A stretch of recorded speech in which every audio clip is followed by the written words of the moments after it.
എന്റെ അമ്മോ നമ്മുടെ ചെങ്ങായി ഇപ്പൊ നാട്ടിൽ നിന്ന് വാങ്ങുന്ന വന്നാണ്. ആ നാട്ടിലെ റോഡും നമ്മുടെ റോഡുമായിട്ട് നമ്മൾ കമ്പയർ ചെയ്ത് കുഞ്ഞനാട്ടിൽ ഇപ്പൊ ഒരു കുഴിയിൽ വീണ കഥ എന്നോട് പറഞ്ഞു.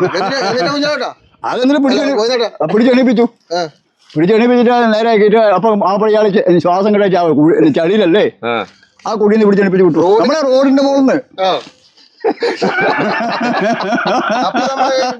ഒരു കാര്യം ചെയ്യും, സുരേഷ് പൈനൂര് പോയിട്ടുണ്ടോ?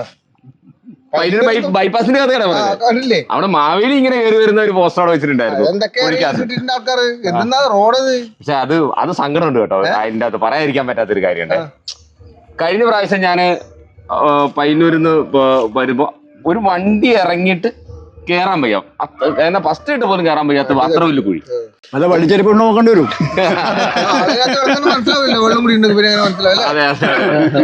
അതെ കഴിഞ്ഞ വർഷം ഈ ഒരു 15 ദിവസം ആ റോഡ് അടച്ചിട്ടിട്ട് ആ റോഡിന്റെ മെയിൻ്റനൻസ് വർക്ക് നടത്തുകയാണ്. ഈ 15 ദിവസം അടച്ചിട്ട് ഒരു സാധാ മെയിൻ്റനൻസ് വർക്ക് ഇറക്കി 15 ദിവസമാണ് അതിലെ റോഡ് ഗതാഗതം നിരോധിച്ച്. പക്ഷെ അത് അന്ന് അവരൊരു കോൺക്രീറ്റ് റോഡോ അല്ലെങ്കിൽ മക്കാടൻ ടാറിംഗോ ആയിരുന്നെങ്കിൽ ഇന്ന് ഈ ഗതികേട് വരില്ലായിരുന്നു. പിന്നെ കോൺട്രാക്ടർക്ക് പൈസ കിട്ടുമോ? കോൺട്രാക്ടർ അല്ലടോ, മുനിസിപ്പാലിറ്റിയുടെ വേണ്ടപ്പെട്ടവർക്ക്. അതന്നെ പറഞ്ഞേ, മുനിസിപ്പാലിറ്റി എല്ലാ മേഖലയും ഇങ്ങനത്തെ സംഭവങ്ങൾ ഇന്ന് അത് ശരിയാണ്. ഇപ്പൊ നമ്മളെ റോഡിന്റെ കൂടി ഓടമാന്തുന്നുണ്ട്. ആദ്യം ഓടമാന്തി പോലെ ചെറിയൊരു ഇത്ര പോലെ ആഴുണ്ട്. എന്നിട്ട് ഞാൻ അവരോട് ചോദിച്ചു ഇതെന്നാ സംഭവം, അത് ഓട കുറച്ച് അല്ല ഒരു സംശയം ഈ ഓട മാന്തുന്ന ആരാണ്? പണിക്കാർ സാധാരണ തൊഴിലുറപ്പ് അത് കോൺട്രാക്ട് അറിയില്ല കേട്ടാ. നമ്മളിങ്ങനെ മാന്തി പോകുന്നുള്ളൂ. നമ്മൾ ഇതിനകത്തൂടെ വെള്ളം 2 മഴ വരുമ്പോ ഇത് ഫുള്ളാവില്ലേ? അതുകൊണ്ട് നോക്കി ഇറ്റാച്ചോടെന്ന് വന്നിട്ടുണ്ട്. നന്നായില്ലേ? ചെയ്തില്ലേ? പിന്നെ നിനക്ക് എന്നാ പ്രശ്നം? അല്ലാതെ ചെയ്തു പോയതാട്ടാ. അത് കണക്ക് പ്രതികരിക്കാൻ നിങ്ങളെ കണക്ക് താഴും വേണം. നമ്മ എവിടെ പ്രതികരിക്കുന്നു? ഗോവിന്ദാടൻ പ്രതികരിക്കാൻ കൃത്യസമയത്ത്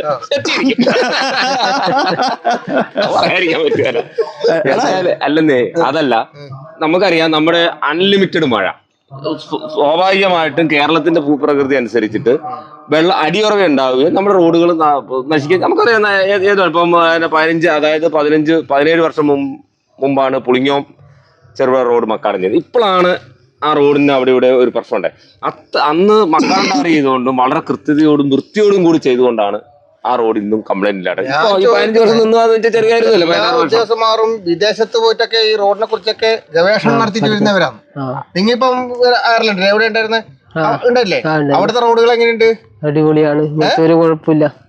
അതാണ് അതിന്റെ പ്രശ്നം. അവിടുത്തെ റോഡുകളാണ്. നമ്മളെ റോഡുകൾ കാണുന്നത്.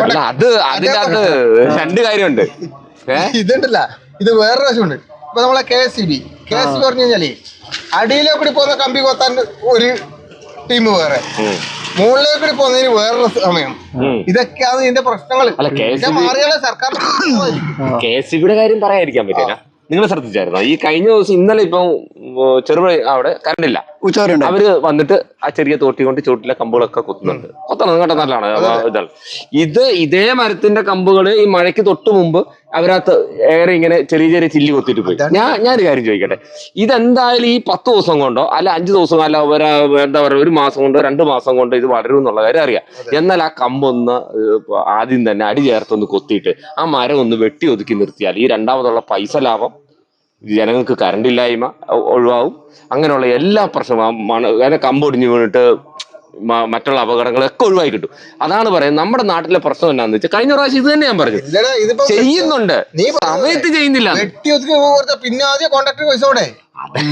അതാ പറഞ്ഞത്, നമ്മുടെ നാട്ടിൽ ചെയ്യുന്നുണ്ട്, സമയത്ത് ചെയ്യുന്നില്ല. കോഴിനേട്ടൻ പറഞ്ഞു, ഞാൻ പറഞ്ഞു ചെയ്യുന്നില്ലെന്ന് പറയുന്നില്ല. എന്നെ സംബന്ധിച്ചോളം ഈ റോഡിന്റെ കാര്യമല്ല നമ്മൾ തുടങ്ങുന്നത്. ആ റോഡ് തന്നെ എടുക്കാം. കേരളത്തിലെ മിക്കവാറും എല്ലാ റോഡുകളും വളരെ നല്ല രീതിയിൽ പോകുന്നുണ്ട്. ചില അപൂർവം ചില റോഡുകൾ എടുത്ത് കാണിച്ചിട്ട് നമ്മൾ കുറ്റം പറഞ്ഞിട്ട് ഇത് ഇങ്ങനെയാണ് മൊത്തം കാണിക്കേണ്ട ആവശ്യമൊന്നുമില്ല. എല്ലാ റോഡുകളെ കുറിച്ച് നമ്മൾ പറഞ്ഞിട്ടില്ല. ഇപ്പൊ ദേശീയ പാത പണിയുന്നു, അതിനെ കുറിച്ച് നമ്മൾ കുറ്റം പറയും. നമ്മൾ സാധാരണക്കാരൻ സഞ്ചരിക്കുന്ന എവിടെയാണ്?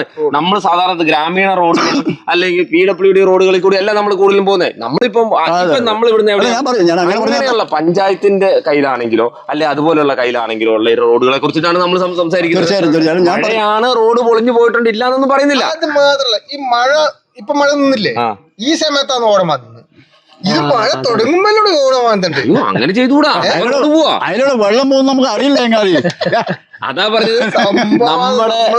നമ്മുടെ പ്ലാനിങ്, നമ്മുടെ ഉദ്യോഗസ്ഥന്മാരുടെ പ്ലാനിങ് അല്ലെ, നമ്മുടെ പ്ലാനിങ് ദീർഘവീക്ഷണമില്ലാണ്ട് ചെയ്യുന്ന കോമാളിത്തരമാണ് ഇന്ന് നമുക്ക് 100% കൈയടി കിട്ടാനുള്ള സാധ്യതയുണ്ട്. അതന്നെ. ഇല്ല, നിങ്ങളത് പറയും. ഞാൻ ഒരു ആരെയും ഇതാക്കി പറയുന്നില്ല. ദീർഘവീക്ഷണം ഇല്ലാണ്ട് ചെയ്യുന്ന കോമാളി ഇല്ലെന്ന് പറയട്ടെ നിങ്ങൾ. അതുകൊണ്ട് വരുന്നറിയോ, അതുകൊണ്ട് സർക്കാരിന് തന്നെ നഷ്ടം വരുന്നത്. നഷ്ടം വരും സർക്കാരിന്. ഇരട്ട പൈസ അല്ലേ സർക്കാരിന് അല്ല, എന്നെ കാട്ടിലെ തടി വലിയ അതാണ് എന്റെ കറക്റ്റ്. ഇവിടെ എല്ലാ കാലത്തും ഇത് തന്നെ നടക്കുന്നേ. അതേ പോയിന്നാട്ടാ. നിങ്ങൾ എന്റെ കോയിനട്ടാ കഴിഞ്ഞു പോയ കാലങ്ങളിൽ ഇത് നടക്കുന്നു എന്ന് പറയാതെ ഇനിയുള്ള കാലങ്ങളിൽ മാറ്റം എന്തുകൊണ്ടുവരാൻ പറ്റുന്നതിനെ കുറിച്ച് അങ്ങനെ പറ.